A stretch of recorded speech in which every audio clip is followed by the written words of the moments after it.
As a chef, I know flavor doesn't begin in the kitchen. It begins on the land. And Westhome's nature-led Australian Wagyu is a story written in the landscape of Northern Australia. Cooking is storytelling, and Westhome Wagyu carries a story of Northern Australia itself, raw, powerful, and deeply authentic. It's a testament to the passion and care raised in the rhythm of Northern Australia. I'm Chef Maylin from 88 Club in Los Angeles, and I invite you to visit westhome.com/Maylin to learn more. And taste a story only Westhome nature-led Australian Wagyu can tell. That's westholme.com/MEILIN. This episode is brought to you by Indeed. Stop waiting around for the perfect candidate. Instead, use Indeed sponsored jobs to find the right people with the right skills fast. It's a simple way to make sure your listing is the first candidates see. According to Indeed data, sponsored jobs have 4 times more applicants than non-sponsored jobs. So go build your dream team today with Indeed. Get a $75 sponsored job credit at Indeed.com/podcast. Terms and conditions apply. What I would say to any kid to find out, how do you find out what your purpose is? Most people go their whole lives without knowing what their purpose is. You know, you've got to find something you're passionate about. You've got to find something that you cannot live without. I need to be speaking, coaching, and consulting like I need it, like it's oxygen for my lungs. If you take it away from me, I wouldn't be the same person. I need that. So if anybody's listening to me right now, you need to find out the thing you're most passionate about. Taking a minute to be myself, don't need no help. We keep on rising. All right, guys, we are back. Thank you for tuning back in with me. I'm Connie Davis, as you know, and today my guest is an esteemed colleague of mine and a mentor, and I'm really excited to have him on. He was actually one of the very first people that when I started this podcast journey for myself. Kevin, I wanted to have you on the show at the very beginning, and I realized that, the timing always works out where I needed to practice getting my voice. But today with me, I have Kevin Robertson, who is my speaking coach and the founder of Speaker Focus, which is I've been spending a number of months kind of perfecting my vision of what I wanted to say with my voice. But Kevin, I'm super excited to have you here with me today. Thank you for taking time out of your schedule to do so. Thanks, Connie. I appreciate you having me. It's a pleasure to be here, and I'm looking forward to our conversation. Awesome. And I'm so excited. I really want to unlock the journey that you've been on, because that was one of the main things that when you and I connected the first time and I decided to invest in myself, that your story was really inspirational for me, just because I think we share similar backgrounds. We both kind of came from an underdog place, and you have certainly aspired to reach levels that I think people aspire to do when they set out to find their voice and to perfect their voice. So tell us a little bit about the story and the journey that you've been on and what speaking unlocked for you. Well, Connie, I'm just a curly-haired little kid from Capitol Heights, Maryland. I grew up, in the late 60s, underprivileged like many people of color, and, fighting rats and roaches and, growing up with very little and humble beginners. And, I remember my mom was a driving force in my life. She taught me how to be compassionate to other people and how to love and be caring. I'm a Cancer by nature, just like my mom. My birthday was July the 7th. My mother's was July 11th. And, I never was afraid to get in touch with my feelings when I was a kid. I was a very sensitive little boy. And, but I started to tap into my natural ability for the arts. I knew it on the first day of school. When I could draw inside the lines, I did this little coloring thing of, I think it was George Washington sitting on a horse. And my lines, I was inside the lines perfect. He had a blue uniform on with gold buttons and a brown horse, and I didn't go outside the lines. So I knew I was artistic right from the beginning. And then I started to develop a sense of my other creative gifts, which was writing and music. And, I just started coming through elementary school, and I started to be in plays, and I would sing, dance. modeled, acted all the way up through high school. I played the trumpet. I was in bands, and I was just really a natural born leader. I never followed the crowd. I always had people follow me. I was always the head at a leadership position, no matter what group I was in. When I was in band, 1984, I got the most valuable member of the band. So I've always had a natural penchant to take the first position, take a leadership position. That is my rightful place in this world. I understood at a very early age what my gifts were. I understood what my purpose was. I understood I had an assignment, and I don't care what it took. I was going to carry out that assignment. Now, there's a heavy price to pay when you realize what your purpose is, because you got to have very broad shoulders, and it is going to break you at times. You know, it is going to test you in every way possible. But I knew that I was put here to serve humanity, and I was willing to do that by any means necessary. And I just realized at a very early age that I had a gift of speech. I had a gift of gab. I had a gift to be able to move people through my voice. And besides being inspirational and motivational, yeah, most of us can do that with the best of them. But I realized what started to separate me from the average was that I was willing to do whatever it took to succeed in business, and I was willing to increase my threshold of pain.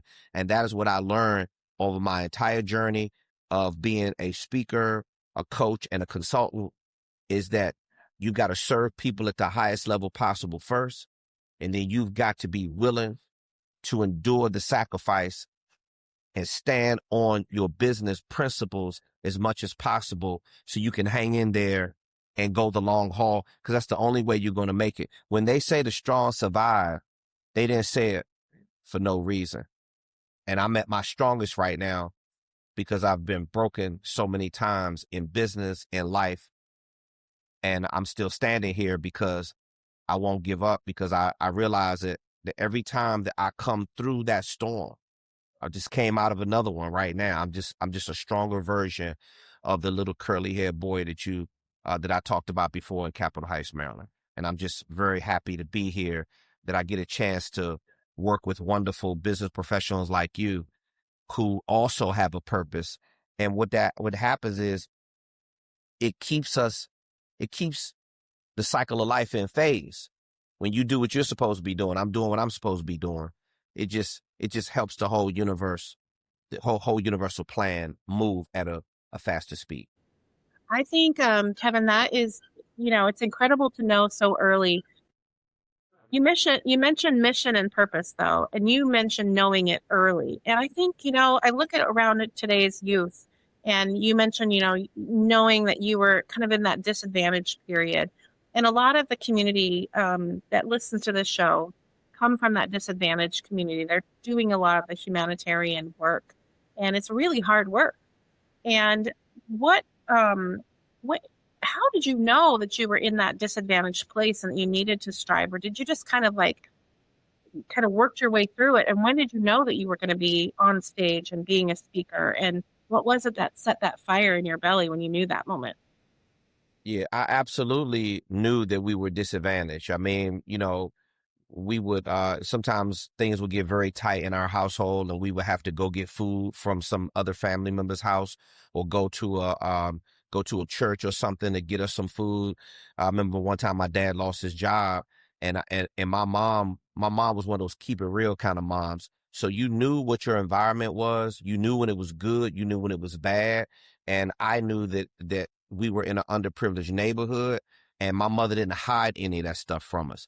So, but what I also learned from her is that she grew up dirt poor on a farm. So I asked her when I was very young, I said, why do you work so hard? She said, because I want to make sure that we're not exchanging fruit for Christmas gifts, or we don't make our clothes out of burlap sacks. So we had to share clothes. She grew up with 5 brothers and sisters. So, it was very rough for her. So my mother and my dad, they came together, and I saw teamwork. I saw how they reacted when it got hard. They didn't handle it perfectly, and they sure as hell didn't have a perfect marriage. But one thing about it is that they didn't quit. And I saw that resilience at a very early age, And when I went to school, no matter what I had on, as far as my clothes, I took pride in it because my mother taught me how to take pride. So that inner independence that I had, it just gave me some sense of, Connie, like if my body language is slumped over like that, because of what I learned from my parents, it made me stand more upright. And it made me have a belief in myself that I never got rid of. And I saw it in my friends. I had to deal with, I'm talking about a massive amount of jealousy because my hair was curly, because of my skin tone, and some of my other friends were darker than me. I mean, I've been hated on from the beginning. That's why this is about, my mission now is about taking nothing and turning it into something. Because I know if I did it, and I was able to identify that at a young age, I just knew that I was this leader. I felt like a leader. I felt like a king. I don't know where it came from. I know where it came from. I apologize. I know the universe blessed me.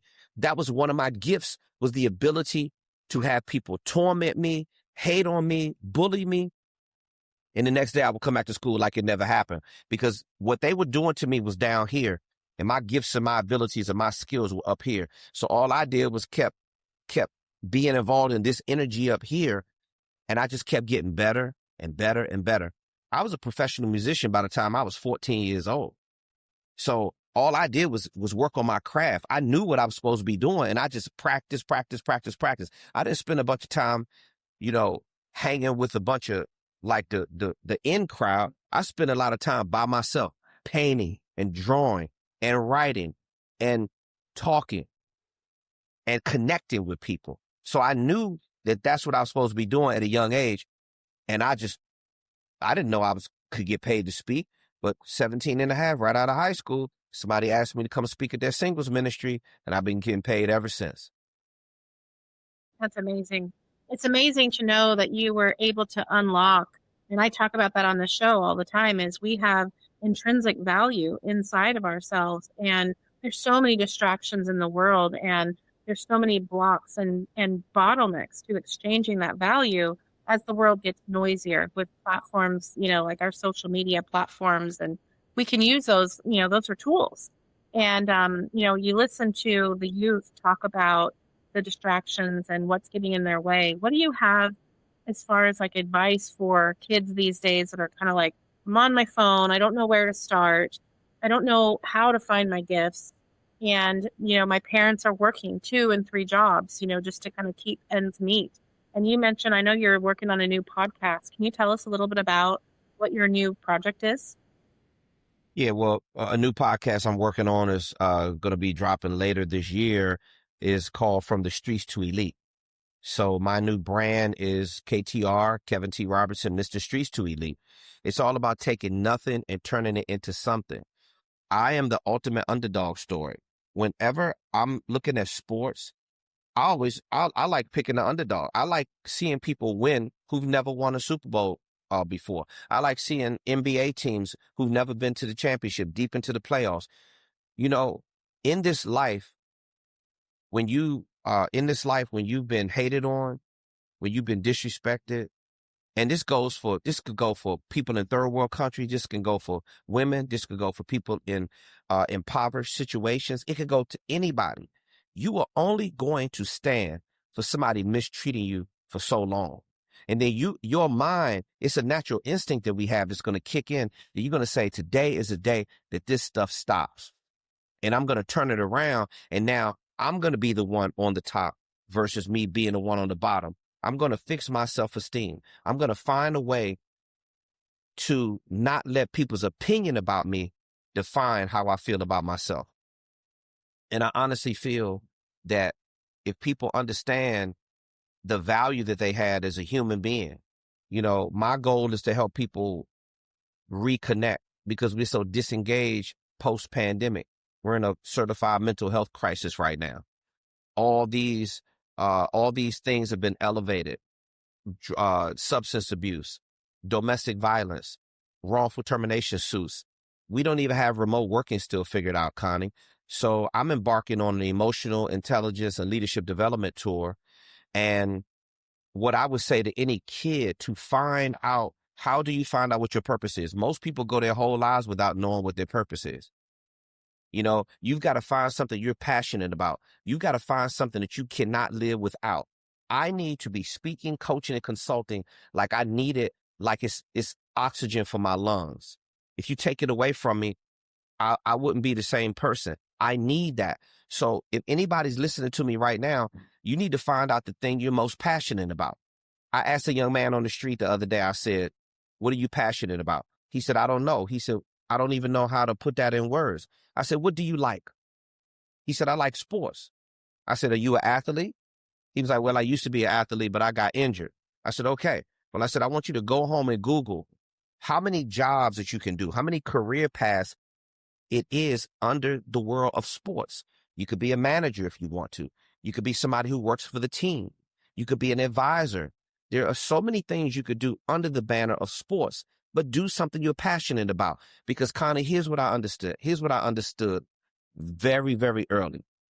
Because of my gifts of art and writing and music and dance and acting and the gift of speech and all of these things I was doing, playing the trumpet and producing music and making records and touring with multi-platinum recording artists, what I learned was because I was passionate about it, when it got hard, the reason why I was able to keep moving forward despite all the times where it tried to break me, that's what's going to make you get up off your ass and hang in there and not give up.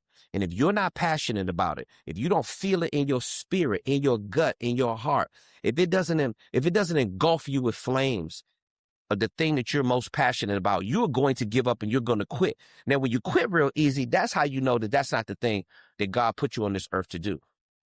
When you stick in there and you keep, people look at me like I'm crazy. Why is it that this man will not let go? Why is it that he keeps going on and on and on? Because I know that this is part of my destiny. And if you want to keep a date with your destiny, you do not give up. You have to tap into the innermost being of yourself.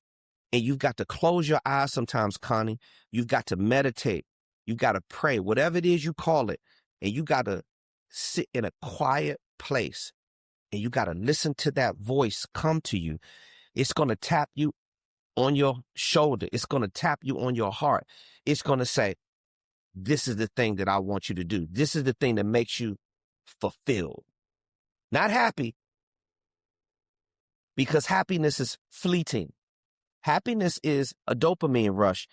We need it, but it's only going to last for a certain amount of time. Fulfillment, Connie, is sustainable. And sustainability is why I'm here right now. It's the very reason why I would never give up on one goal that I had since I've been probably my first memory of knowing what a goal was when I was 5 years old. I got the lead in the play, The Candyman, and Libby and I think Janine was on the right and left of me, and we were dancing. And I knew I had to learn my lines. I had to learn the dance routine, and I knew I was committed to it. And once the curtains came open like that, I think I was in the first grade. If I'm not mistaken, I was 5 or 6 years old. And when I heard that applause from that audience, I knew I was going to be on stage for the rest of my life. That's how early I knew that that's what I was supposed to be doing. Now, did I understand how it all works? No, but that's not your responsibility. Your responsibility is to tap into your inner being, and you don't have to find it. It's going to find you. That's how you connect with your purpose, passion, fulfillment, sustainability. Yeah, and Kevin, you touched on like childhood memories, and what I heard is this: all of these experiences just kept proving to you over and over again, like you're supposed to go in this direction. And I think that sometimes, there's a lot of today's youth that are so focused on the outward world that when you ask them to tune in to that inner state, that inner being, they have to practice that. They don't really know. And nobody really teaches us that that's the journey of being human. Nobody says, hey, when you come of a certain age, you're going to start having these types of thoughts. We don't learn that in school. We don't learn how to really cultivate and curate what those messages are telling us, that intuition.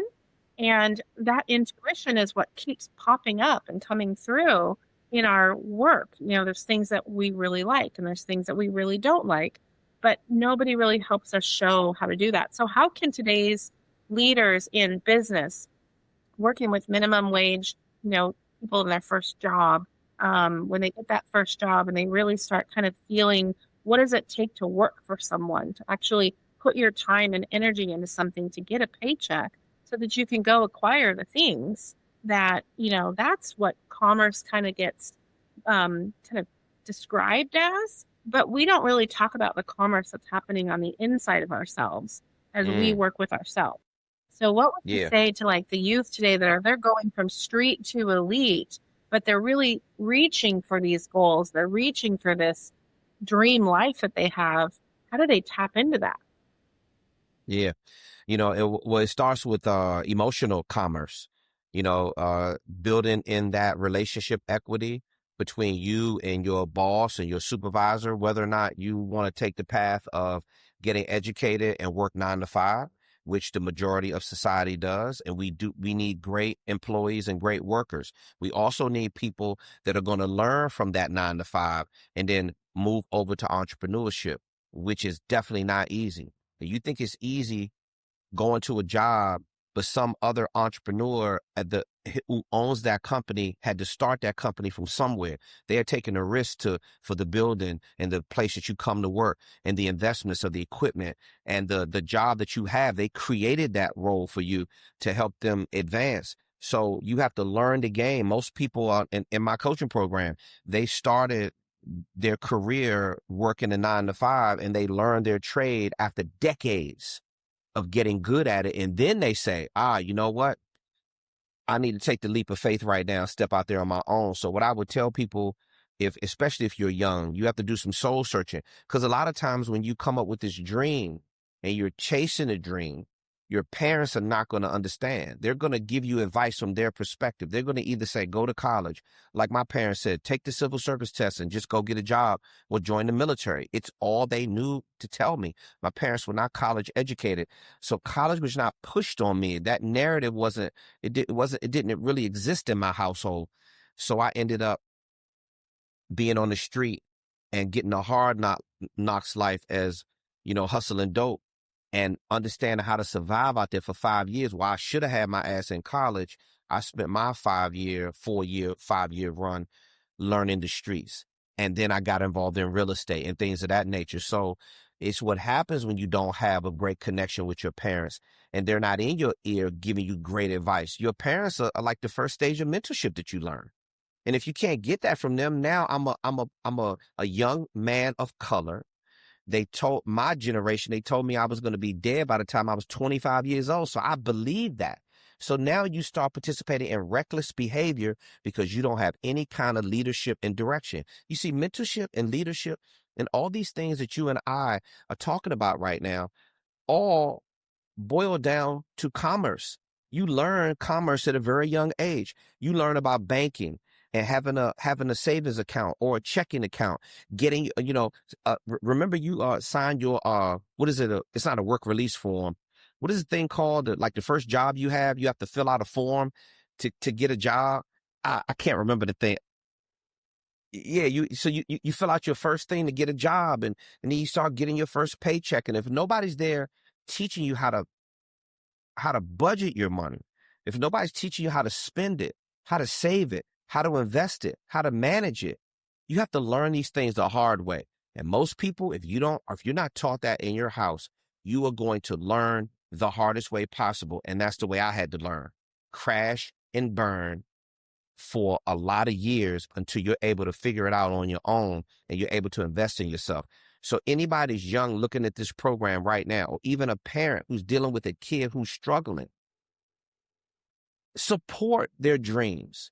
Find out what they're interested in. Find out if it's music, if it's art, if it's technology, if it's AI, if it's social media, and then start giving them any support you can, whether or not it's the financial support or the encouragement, so that they have enough confidence to walk upright a little bit straighter, step into their dream and be an active participant. Because Connie, I know a whole lot of people that says, yeah, I'm dream chasing, but they never chase the dream. They never catch up to it. I know a whole lot of people that say they're interested in stuff, but they won't put any effort. When I say be an active participant in your dream, you got to get in there, put your full metal jacket on, and you got to be willing to take shrapnel, because it is literally commerce, spiritual warfare is what we're facing right now. And if you don't have some support system around you to uphold you spiritually, you're not going to have any confidence. If you don't know how to make money, you can't survive. Because anybody that says, oh, KTR is not about the money, they just don't understand how commerce works. You can't do anything without making an investment.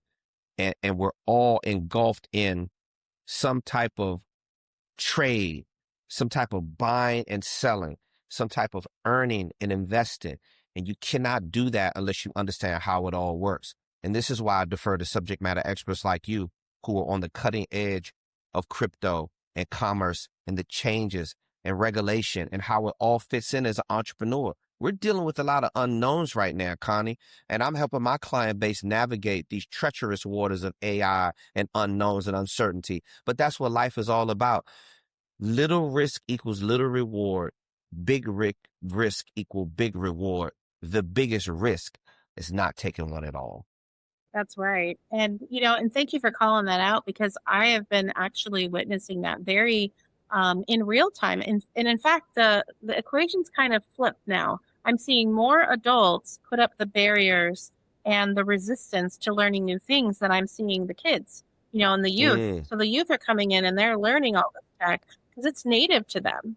They're, this is my thing, right? I'm used to touching a screen and doing all of the technology. What I've not got is somebody that really helps me with emotional learning and figuring out what my strengths are and making sure that I understand who I am and that the information that's inside of me actually has a place among all of this technology.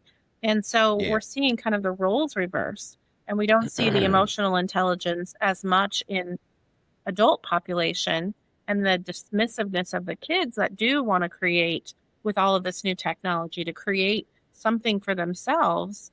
They're not getting that encouragement because the tech is overwhelming to the adult population.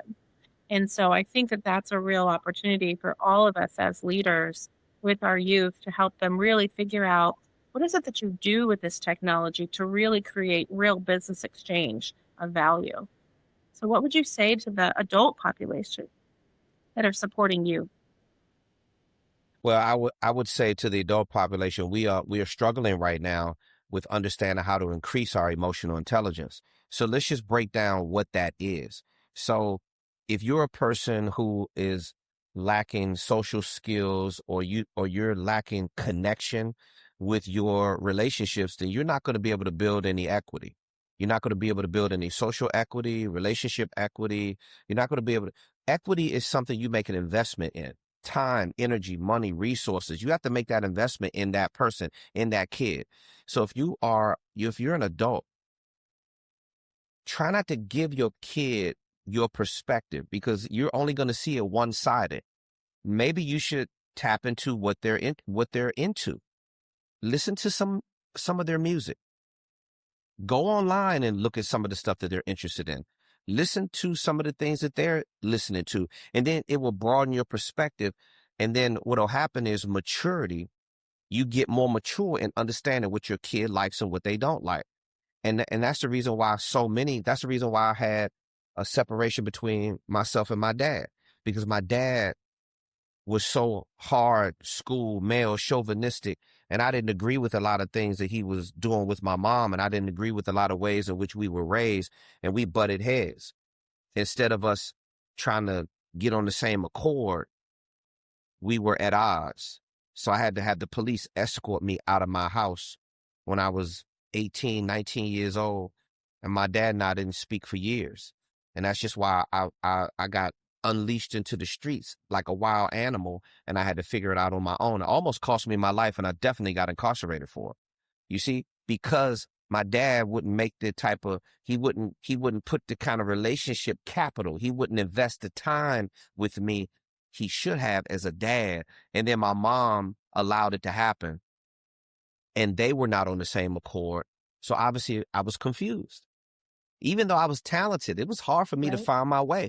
So I was lacking support, but at the same time I was learning how to heal my emotions and increase my emotional intelligence, which is making sure you can connect and communicate with people.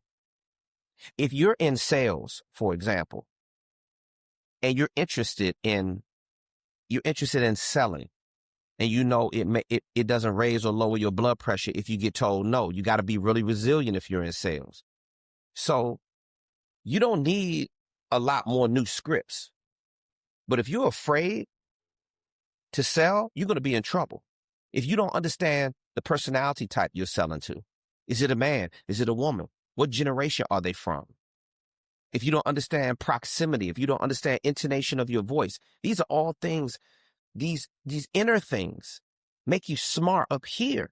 And this is what a lot of people are struggling with. They don't understand the people who they're talking to. Watch this. It's 4 major personality types: thinker, relator, director, socializer. If anybody doesn't know what I'm talking about, go online and take the Myers-Briggs approach to personality profiling. You need to understand people's strengths, limitations, characteristics, and tendencies. Now, a lot of times, Connie, we think we know each other. This is why men are from Venus and women are from Mars. Women listen differently than men. And this is why most men say, I don't understand women. Most women say, I don't understand men, because we don't understand how people are wired from the inside. That is having a high level of emotional intelligence. You can predict what people are going to say because you're in tune to their personality type. And that's the first thing I would tell people. If you want to increase your emotional intelligence, you gotta vibe with somebody. Connie, you and I, we understand each other so much. And this is why we have a brotherhood and a sisterhood. Because before I start assuming anything about you as a woman, as a business professional, as somebody who understands crypto and commerce and all these other wonderful things that you're skilled at, I sit and I listen to you. I have a conversation with you. I ask you questions. I listen. I digest those answers and I say, oh, that's who she is. I don't have to guess who you are. I know who you are because I listen, because you give me something to work with.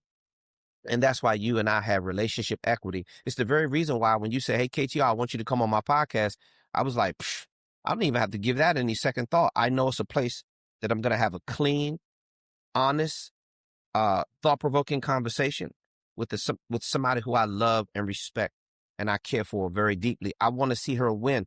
Because that's how you know you're down for humanity. When you want to see somebody win more than you want to see yourself win. If you're down for team, I'm down for Team Universe. I'm down for Team Connie Davis instead of saying, oh, it's all about KTR. I know I got a brand. I don't have to sell that. All you have to do is get in tune with what's going on with humanity and be down for that cause and that movement. And I feel like if more of us did that, you would see more people rise and elevate. That's why I'm down for the underdog, because the underdog, the time for people not getting what they want is over. People are tired of being down and they want to come up.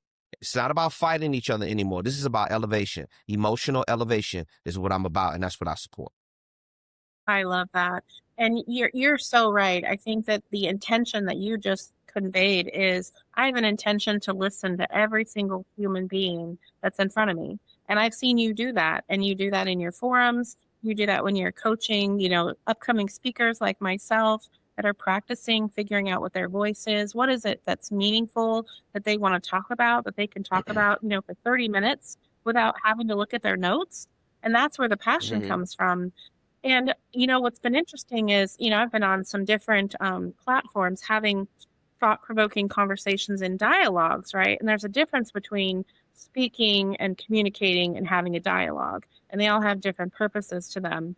However, what I'm noticing on social media, and maybe you could give the audience some insights to why this happens, is on social media, which is your brand, it's kind of all about yourself. There's different ways that individuals can use their voice in different forums or mediums, right?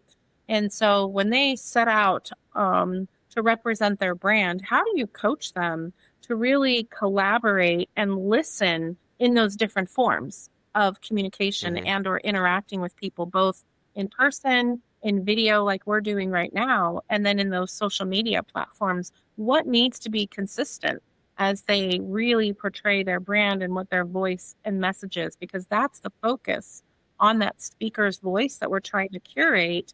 And it's almost like you have to walk that walk. How do you keep them motivated to do that? I'm glad you asked me that question. When you are speaking, you have a sender of the message The one that's doing the most talking is a sender, and then you have the receiver of the message, the one that's doing the listening. They're processing your message, and they're breaking it down. Now, they're going to process your message through about 20 common communication filters. The top 5 are education, background, life experiences, upbringing, and belief system. So as you're talking, I am processing everything you're saying to me through these communication filters. And then I am getting my response to your communication.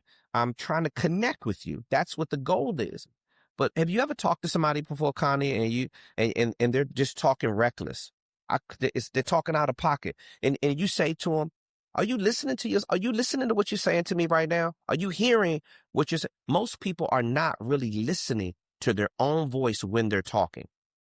And this is one thing I train speakers on, is when you're talking, you have to understand, what did I already say? What did I already say? You have to move the content around in your head to make a point, open up the point, make an example of the point, bring closure to the point, transition and pivot into your next point. You also have to have your head on a swivel, like I'm looking at your body language right now. I'm studying your eye contact. I'm seeing if is Connie's mouth shifting. Does she want to interject something in here? And you have to pay attention to all of that. This is when you have to have a high level of emotional intelligence. It's about reading people, yes, reading the room, understanding emotions of what the hell is going on. But most people, they just try to talk through you. They have an agenda. And here's how you know that they're not really listening to you, or they're not down for you, or giving you information on social media that is beneficial to you. Because it's me, I. It's all focused on them.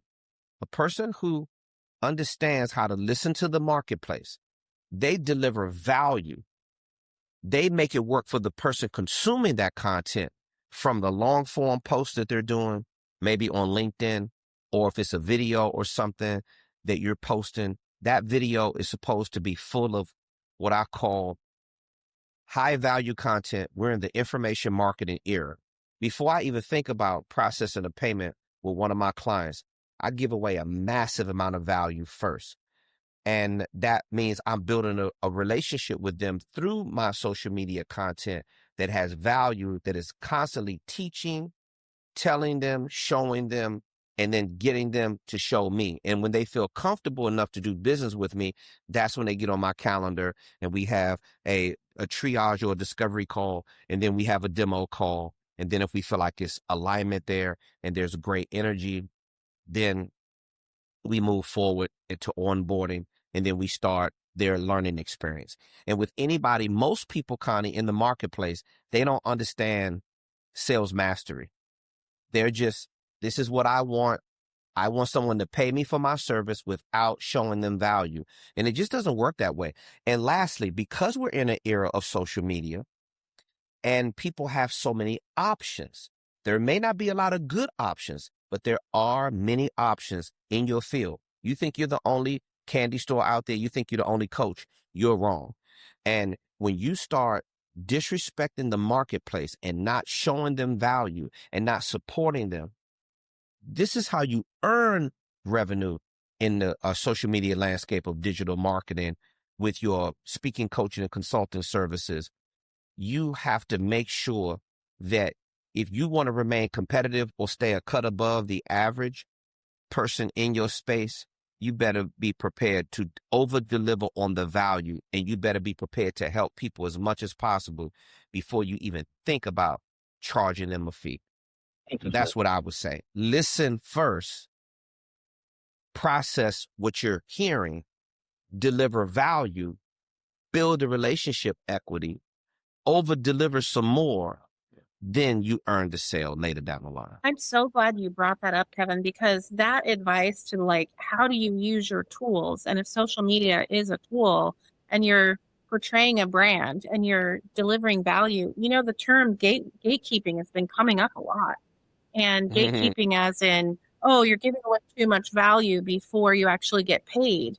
And, you know, that is how I've built my network. Like, I actually have, intended to educate and inform way more. And I know that my audience is growing as a result. I'm really passionate about words and where words come from and what the root of the words are. And sometimes we have to go back to those roots of the words to really understand. But these tools give you the chance to be very intentional with your words and to tune into the responses that you're getting on your posts. And I feel like a lot of people just kind of drop and go, and then they don't really have the dialogue, which these tools give you the opportunity to do that in a very efficient way while the world looks at you. You know, the world's looking at how you're going to respond to your posts, comments, and the engagement that's happening. And that engagement is no different than what you, I know, have perfected on the stage. So you're saying that when I'm in person, I'm still looking at the body language and the facial expressions. And we can't do that necessarily in the digital world with social media platforms, but you can sure detect the tone from that person's typed out response.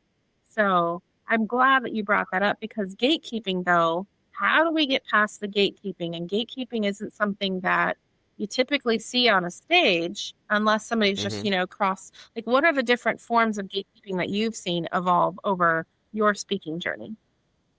Well, there's a lot of gatekeepers, and in our industry, for example, we call the gatekeeper the event strategist, the chair, board, or committee member, some type of key decision maker who is directly responsible for purchasing professional speaking services. You can better believe the reason why they're gatekeeping and they're not letting just anybody in is because the meeting planner is literally putting their neck on the line to hire a business professional such as yourself, Connie. So they have to make sure that it's alignment. They have to make sure that there's value. And they start seeing that value through your signature programs, through your sales tools. You need to look, sound, and act the part of a high-fee speaker. And then lead generation is a whole nother conversation where you're attracting people into your sales funnel through a lead magnet. A lead magnet are your social media posts. So a lot of people are gatekeeping, and it's pure nonsense.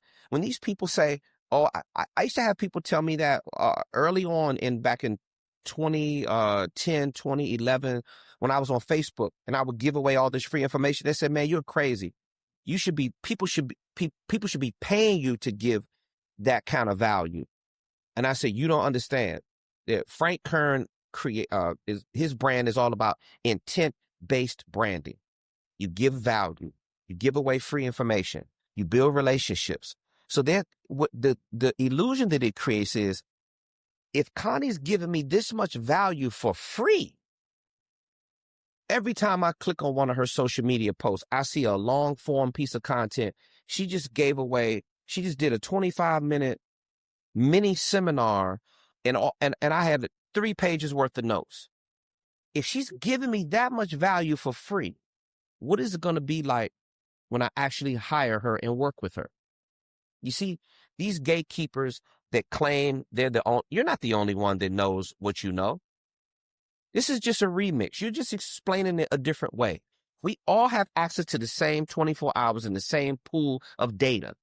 It's just that the way I break down my data is very unique to brand KTR, these 3 initials, just like it's the way you've differentiated yourself with the way you explain commerce and crypto and currency and cash flow and investing and saving and budget and management and how all that fits into AI and all the other wonderful things that you teach. This is what makes you on the cutting edge, not just saying I'm a cutting edge speaker or I'm an expert. No, words alone is not going to get it.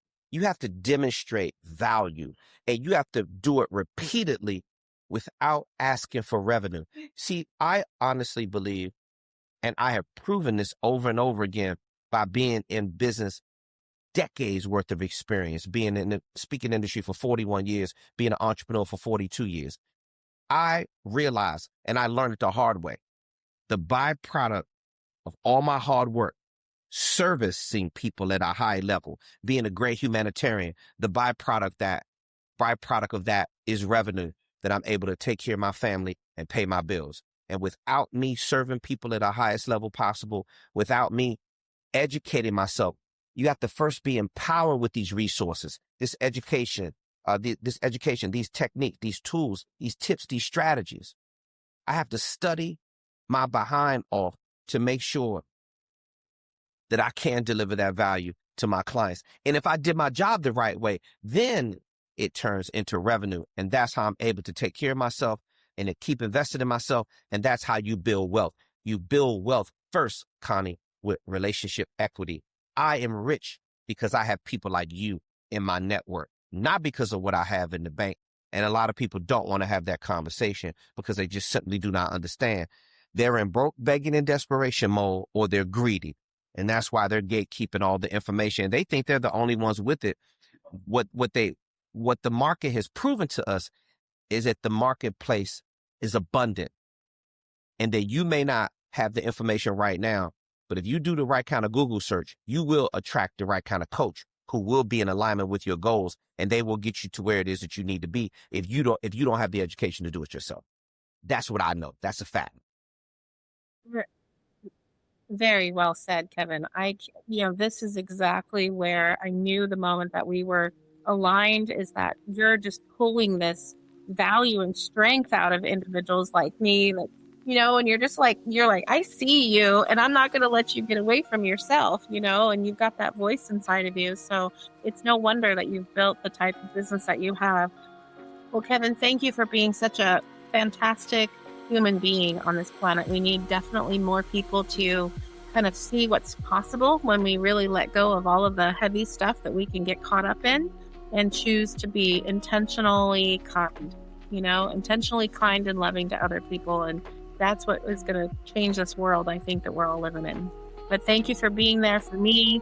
Thank you for pulling all of that great strength out of all of your clients and all of the people that you've taught over the years. This is a way to leave a legacy, and I'm super honored to be working with you. Thank you for listening to Unlocking Commerce and Business. If this conversation resonated, here's what you can do. Subscribe for weekly conversations with survivors, innovators, and change makers, building regenerative alternatives to extractive commerce. Share this episode with collaborators, partners, funders, and change makers in your network. The people ready for restorative commerce need to hear these voices. Drop a comment below. Tell us what patterns you're recognizing or what solutions you're building. We read every one. Commerce is everywhere, and healing extraction patterns inside our communities creates regenerative commerce outside. Like a lighthouse, we're here, exploring and cutting through fog, pointing toward what works. Welcome to the era of restorative commerce. Until next time, explore courageously, build sovereignly. You are the source and store of value. This is Connie Davis signing off. Thank you for being here. Ryan Reynolds here from Mint Mobile with a message for everyone paying big wireless way too much. Please, for the love of everything good in this world, stop. With Mint, you can get premium wireless for just $15 a month. Of course, if you enjoy overpaying, no judgments, but that's weird. Okay, one judgment. Anyway, give it a try at mintmobile.com/switch. Upfront payment of $45 for 3-month plan, equivalent to $15 per month required. Intro rate first 3 months only, then full price plan options available. Taxes and fees extra. See full terms at mintmobile.com.